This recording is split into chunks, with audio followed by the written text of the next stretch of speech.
So mga busina, may posibilidad na nasira na rin kasi na-stock. Tapos dito yung signal light natin.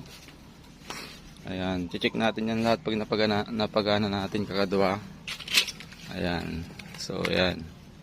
Yung gulong natin sa likod malambot na rin at pudpud na rin. Ayan, check po natin lahat.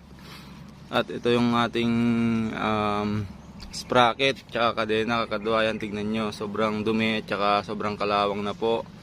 Ayan, makikita nyo sa real shock naman niya, sa panglikod na shock natin ay kinakalawang na rin. Pero lilinisan natin yan baka sakaling matanggal pa yung kalawang. Tapos yan, nakikita natin, yan po yung ating motor.